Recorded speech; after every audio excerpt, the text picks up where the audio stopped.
నమస్తే, welcome to our channel. నేను సౌజన్య. Hyper ఆది తను ఏ షో చేసినా కానీ సెన్సేషనే ఉంటుంది, ఫుల్ కామెడీనే ఉంటుంది. But for the first time కావచ్చు, లేకపోతే చాలాసార్లు కూడా కొన్ని వీడియోస్ మనం చూసాము జనసేన పార్టీకి సంబంధించి. సో ఇప్పుడు జనసేనకు సంబంధించి కూటమిలో భాగంగానే 24 సీట్లు కేటాయించడం జరిగింది. ఆ 24 సీట్లు కేటాయించడంతో పవన్ కళ్యాణ్ పైన విమర్శించే వాళ్ళు చాలామంది ఎక్కువయ్యారు. కార్యకర్తలు కూడా, ఈవెన్ కొంతమంది అభిమానులు కూడా ఏంటి 24 సీట్లేనని చాలా అసంతృప్తితో ఉన్నారు. అక్కడితో ఆగకుండా వాళ్ళు చేసే చర్యలు చాలా బాధాకరంగా ఉన్నాయి. సో చాలా బాధతోనే హైపర్ అది ఒక వీడియో రిలీజ్ చేయడం జరిగింది సోషల్ మీడియాలో. మరి అంశానికి సంబంధించి మనతో మాట్లాడడానికి, వారి విశ్లేషణని మనతో పంచుకోవడానికి ఈరోజు మనతో పాటు ఉన్నారు సీనియర్ జర్నలిస్ట్ జగదే ఉన్నారు. వారితో మాట్లాడదాం. నమస్తే అండి. నమస్తే అండి. హైపర్ ఆది తన చేసేటువంటి షోస్ ఏవైతే ఉన్నాయో ఎంత కామెడీ రన్ చేస్తాడు, ఎంత నవ్విస్తాడో అందరికీ తెలిసిందే. బట్ రీసెంట్గా జనసేనకి సంబంధించి కూటమిలో భాగంగా 24 సీట్లు కేటాయించడం, ఆ 24 సీట్లే జనసేనకు వచ్చాయని చెప్పేసి జనసేన కార్యకర్తలు కావచ్చు, నాయకులు కావచ్చు, అభిమానులు చాలా అసంతృప్తితో ఉన్నారు. బట్ ఎందుకు 24 సీట్లకు ఒప్పుకున్నారు అనేది డీప్గా మనకెవరికి తెలియదు. అటు చంద్రబాబుకి, ఇటు పవన్ కళ్యాణ్కి మాత్రమే క్లారిటీ ఉంది. సో పవన్ కళ్యాణ్ ముందు నుంచి ఒకటే మాట చెప్తున్నారు, ఎట్టి పరిస్థితుల్లో ఏదేమైనా నేను ఏం కోల్పోయినా వచ్చేటువంటి ఎన్నికల్లో జగన్మోహన్ రెడ్డి అధికారం దక్కించుకోకూడదు, దానికోసం నేను ఏమైనా చేస్తాను, వ్యతిరేక ఓటు చీలకూడదు, దానికోసం నేను ఏదైనా చేస్తా, ఏదైనా కోల్పోవడానికి రెడీ. జగన్మోహన్ రెడ్డి మాత్రం అధికారంలోకి రావద్దు, మళ్ళీ మేమే రావాలి అనే ఉద్దేశం ఆయన మొదటి నుంచి ఇదే స్టేట్మెంట్ మీద ఉండడం జరిగింది, స్టాండ్ అయ్యి. బట్ ఇంత చెప్పిన తర్వాత కూడా, చూసిన తర్వాత కూడా డైరెక్ట్గా ఎందుకు జనసేన కార్యకర్తలు కానీ, నాయకులు కానీ, అభిమానులు ఎందుకు ఇంత దారుణంగా బిహేవ్ చేస్తున్నారు? జెండాల్ని కాల్చేయడం, జెండాల్ని నేలకేసి తొక్కేయడం. సో దీన్ని బేస్ చేసుకుని హైపర్ అది ఒక వీడియో రిలీజ్ చేశాడు సోషల్ మీడియాలో. సో దీని గురించి మీరు ఏమంటారు? మీ అభిప్రాయం ఏంటి? నాకు ఎవరైతే జనసేన జెండాలు కాల్చుతున్నారో, జనసేన గురించి మాట్లాడుతున్నారో, గతంలో కూడా ఒక పెద్ద ఆయన అసలు జనసేనకి ఎన్ని సీట్లు ఇస్తారు చెప్పండి, రేపు పొద్దున ప్రభుత్వం వస్తే జనసేనకి ప్రభుత్వంలో స్థానం ఏంటి, ఏ అధికారం ఇస్తారు అని ఒక పెద్ద ఆయన లేఖ కూడా రాశారు. అంటే చాలా సీనియర్ మోస్ట్ అనుభవజ్ఞులు, పేర్లు ఎందుకు లేదు. ఈవెన్ ఈ 24 సీట్లకు సంబంధించి కూడా ఆయన లేఖాస్త్రం రాశారు. అదే ఇప్పుడు నాకు ఇంతకుముందే మా మిత్రులు ఒక సీనియర్ జర్నలిస్ట్, నాకన్నా బాగా సీనియర్ ఆయన, పెద్ద ఆయన కూడా ఒక డౌట్ రైజ్ చేశారు. ఏంటంటే ఇప్పుడు అసలు జనసేన అనే దాని అధినేత పవన్ కళ్యాణ్ మొదటి నుంచి కూడా ఏం చెప్తున్నారంటే ప్రభుత్వ వ్యతిరేక ఓటు చీలిపోకూడదు, 2019లో జరిగిన తప్పిదం ఇప్పుడు జరగకూడదు, ఎలాగైనా ఈ అరాచక ప్రభుత్వాన్ని దించాలి అనే స్టేట్మెంట్ ఇచ్చారు కదా ఆయన. దానికి కట్టుబడే ఉన్నాడుగా.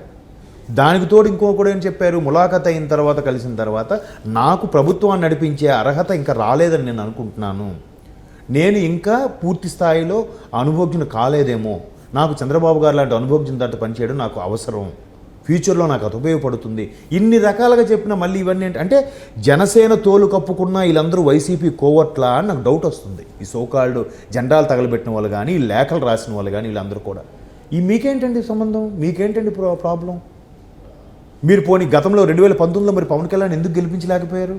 2014లో చంద్రబాబు గారిని గెలిపించారు, 19లో పవన్ కళ్యాణ్ కనీసం పవన్ కళ్యాణ్ కూడా గెలిపించలేదు కదా. పార్టీని గెలిపించిపోవడం పక్కన పెట్టండి, పవన్ కళ్యాణ్ కూడా గెలిపించలేకపోయారు.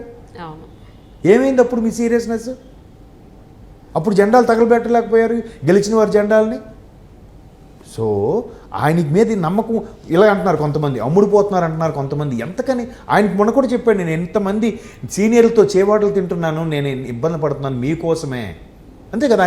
ఆయనకి ప్రాబ్లం ఏంటండి, ఈ పాటలు ఏంటండి, సినిమాలు చేసుకుంటే, యాడ్స్ చేసుకుంటే, సూపర్ స్టార్ మహేష్ బాబుకి 30 పైన యాడ్స్ ఉన్నాయి ఈరోజు. పవన్ కళ్యాణ్ గారిని ఒప్పుకుంటే ఈ పాటికి 100కు పైన యాడ్స్ ఉండేవేమో. అవును, అందట్టు రీసెంట్గా ఆయన ఆస్తులు కూడా అమ్మడం స్టార్ట్ చేశారు. ఎందుకు? ఎన్నికల్లో ఖర్చుల కోసం. మరి మీరు నమ్మరు, Vakeel Saab cinema shooting start అయినప్పుడు ఆయన ముందు 3 కోట్ల రెమ్యునరేషన్ తీసుకున్నారంట. సినిమా అంతా నాకు ముందు అడ్వాన్స్ ఇవ్వండి, ఖర్చులకు లేవని. ఆ 3 కోట్లు కూడా ఏం చేశారో తెలుసా? ఫస్ట్ అమరావతిలో వాళ్ళకి రైతులకు సంబంధించిన ఇబ్బంది ఉంటే వాళ్ళకి ఎంతొంత లక్ష చొప్పున ఇచ్చేసాడు ఆ 1 కోటి రూపాయలు. ఇంకోటి ఆయన మెయింటెనెన్స్కి, వాళ్ళ స్టాఫ్కి జీతాల కోసం ఉంచుకున్నాడు. ఇంకో 1 కోటి మిగిలితే ఎవడైనా ఏం చేస్తాడని, ఎంజాయ్ చేస్తాడా? అది మళ్ళీ అక్కడ ఆర్మీ ఫండ్కి ఇచ్చేసాడండి. అది ఆర్మీ వాళ్ళు మీట్ పెట్టి అనౌన్స్ చేశారు తప్ప ఈయన ఎక్కడ ప్రెస్ మీట్ పెట్టలేదు. ఏ టీం ఆయన మెంబర్ కూడా ఎవడు పిఏ ఎవడు అనౌన్స్ చేయలేదు. ఇంకో విషయం ఏంటంటే ఇలా ఆయన చేస్తున్నారని రేణు దేశాయ్ ఆవిడ కూడా విడిపోవడం జరిగింది. ఆయనకి అసలు ఆవిడ ఒక ఇంటర్వ్యూలో కూడా చెప్పారండి ఆవిడ, ఆయనకి నేను ఎంచడానికి ఏమీ లేదు, ఎటువంటి మచ్చలేని మనిషి, మా పర్సనల్ రీజన్స్ మాకున్నాయి. అసలు ఏంటో మనిషి ఆ క్షణానికి సేవ అంటాడు, వ్యవసాయం అంటాడు, అసలు ఏ వ్యామోహం లేదు, ఆయనకున్న స్టేచరు ఆ స్టార్ ఇమేజ్ మీకు తెలియదు కాదు అని తిరిగి ఆవిడ ప్రశ్నిస్తుంది. ఇప్పటికీ పవన్ కళ్యాణ్ అంటే రేణుదేశ ఒప్పుకోదు ఆవిడ, ఎందుకు తిడతారని క్వశ్చన్ చేస్తుంది. మాకు ఉన్నాయి, మేము విడిపోయాం, వదిలేయండి. అంటే అన్ని విషయాలు బయటకు చెప్పుకోలేరు కదా, ఎంత సెలబ్రిటీ అయినా. 4 గోడలు అనవసరం. ఏమంటే ప్రతి భార్య భర్తల మధ్యన ఉంటాయండి. వాళ్ళు విడిపోయారు, మిగతా వాళ్ళు కలిసి ఉంటున్నారు కొంతమంది మేబీ. అయితే ఇప్పుడు హైపర్ ఆది ఇదే ఆవేదన వ్యక్తం చేస్తున్నాడు ఆయన. ఆవేదన వ్యక్తం చేసి మొదట్లో ఇప్పుడు ఆయనకేముందండి, అంత కమెడీగా ఉన్నప్పుడు మిగతా ఆయనతో పాటు వచ్చిన కమెడియన్స్ చూసారా, లౌక్యంగా ఎవరితో ఏం మాట్లాడకుండా చక్కగా వాళ్ళు సీన్ వీడియోస్, ఈవెంట్స్, షోస్ అన్నీ చేసుకుంటున్నారు. వాళ్ళు స్వార్థపరులు. అది ఇప్పుడు ఏమంటారు, వీడికి ఎందుకు రా చక్కగా చేసుకోకుండా చక్కగా. మరి ఎవరు ప్రజల కోసం మాట్లాడతారు అంటే మాట్లాడిన తప్పే, మళ్ళీ మాట్లాడకపోయినా తప్పే. వీళ్ళతో పాటు మిగతా ఉన్నారు, పేర్లు అనవసరం, వాళ్ళంతా హైప్ వెళ్ళిపోయారండి. వాళ్ళు చక్కగా సినిమా హీరోలు చేస్తున్నారు, వాళ్ళు షోస్ చేసుకుంటున్నారు, ఈవెంట్స్ చేసుకుంటున్నారు. హైపర్ అనేది పేరులోనే ఉంది, హైపర్ ఆదికి. ఈయనకేం కర్మ మరి అలా అనుకుంటే. పవన్ కళ్యాణ్ అంటే ఇష్టం అన్నాడు కాబట్టి మొదటి నుంచి అదే స్టాండ్ మీద ఉన్నాడు. మిగతా వాళ్ళు ఎవరు ఉన్నారా, పవన్ కళ్యాణ్ పేరు ఇలా అనుకొని పవన్ కళ్యాణ్ పేరు చెప్పుకొని సినిమా ఆఫర్స్ దొబ్బేయడం, డాడీ అనుకొని. ఎందుకండి ఎలా అంటారు మరి? సో వాళ్ళతో పోలిస్తే ఈయన బెటరేగా.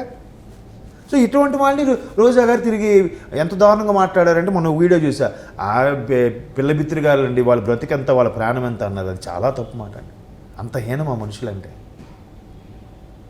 ఆవిడ అంటే మంత్రి పదవిగా ఉండొచ్చు, ఆవిడ అలా అనడం నేను ఇంతక వీడియో కూడా చూశాను, బాధ అనిపించింది అసలు.